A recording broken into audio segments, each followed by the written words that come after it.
So, the role of brain, spinal cord and nerves has been studied extensively from around 3000 years back. So, Shushrat, a medical practitioner during this time in India is believed to have known that brain had a very important role in exchange of information in our body. Okay, 3000 years back, Shushruth, one medical practitioner, he studied about the work of brain, spinal cord and nerves, and at the end he told brain only gives us the information in our body that react to the hot, react to the touch, reaction to the smell, reaction to the taste, react to the what we see. Okay, and techniques of cure by Shushrat are thought to have involved restoration of function in affected parts of the body and reduction of headache. Okay, so Shushrat, they have find out some medical things to how to reduce the headache and everything. Certain techniques of Shushrat are believed to be followed in Ayurveda even today. After around 5000 years of Shushrat's time, Greek medical practitioner appreciated the role of spinal cord. Okay, and around 500 years of Shushrat's time, one Greek medical practitioner, he appreciated the work of the spinal cord and nerves along with brain in the process of conduction of information. Nerves are believed to be agents of transfer of information and those that rendered movement to our body. Underline this point. So, which one give us the messages? Which one helps to react to the action? Nerves. Nerves were believed to be agents of transfer of information and those that are rendered movement to our body. Okay, next one. During this time, a Greek medical practitioner named Galen made a remarkable observation.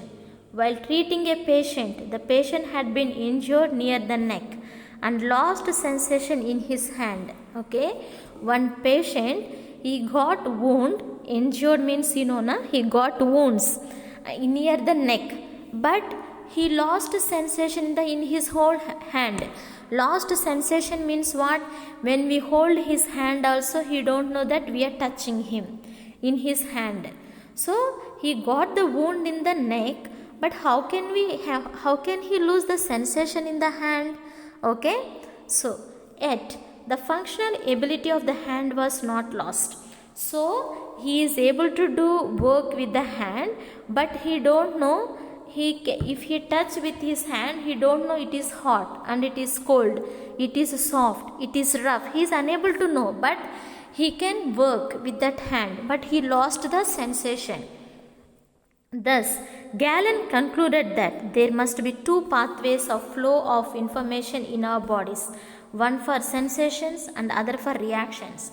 So, this scientist told Galen afterwards, maybe in our body there are two pathways. One way is helping to work and one way is giving us the informations to function. He was of the opinion that the brain played an important role in controlling both our sensations and reactions, and who controls our sensations and reactions is the brain. And also the spinal cord had a supportive role to the brain and was medium of the transfer of information. Underline this point. Spinal cord has supportive role to the brain and was a medium of transfer of information. So spinal cord also helps as a medium to give the information. Okay. So studies done during the 16th and 17th centuries suggested that the spinal cord not only aids functions of the brain. Okay, aided means helps functions of the brain, but certain sensations and reactions were controlled by it. So underline this point. Okay, spinal cord not only helped functions of the brain, but also certain sensations and reactions were controlled by it. Okay, so it was observed that even in the absence of the brain, sensation and movement in the muscles of the body could be observed for some time. Though sometimes our brain is spoiled, dead, also for the movement for some time there will be movement of muscles and we can have some sensation.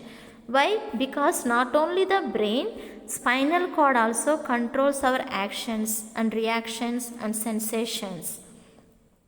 Further on, after the discovery of cells and observations of arrangement of nerve cells in the body, we also came to know about their probable structure, composition and function.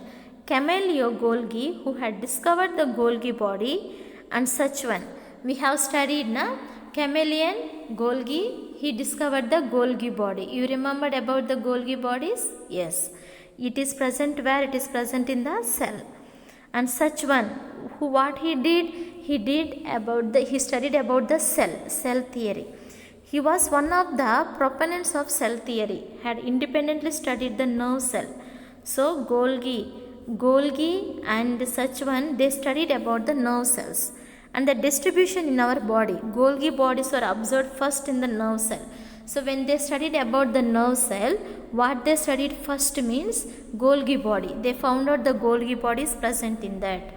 You have already observed the figure of nerve cells and its tissues in class 9th. Let us study the structure of function. We know as for of nerve cells. So we study about the structure of the nerve cells. Okay, how it is working and how it helps us to. So here when we see the structure of the nerve cell. Okay, so the largest cell in our body is the nerve cell. Nerve cell is very long in the body. And which is the largest organ in the body? Largest organ in the body is the skin. The whole body have the skin. Na? So skin is the largest organ. But nerve cell is the largest cell in the body. Okay. So for example, when we see, this is one nerve cell. This is one nerve cell from here to here. So all these nerve cells, this is one nerve cell and this is one nerve cell. Here two nerve cells are there.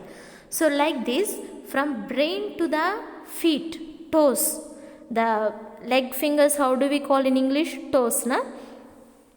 From from head to the toes, nerves are connected. Okay, like this it is connected. One cell, nerve cell is connected to here, another cell and another cell will be connected here. So each cell will be connected like this. Okay, so here they showed how the two cells connection. So the structure of the nerve cell, what are the parts are there? This part is called as a dendrite. This middle part, nucleus. And from the dendrite, one will grow very long. It is called as a axon with myelin sheath. And then this was found out by the such one scientist. So name given as a such one cell. Inside this axon, one more is there. It is called as a such one cell. And at the end of the dendrite axon, synapse. This place is called as a synapse. Okay. This is muscles. Okay. So where the nerve will be ending at the end, muscles. Understand?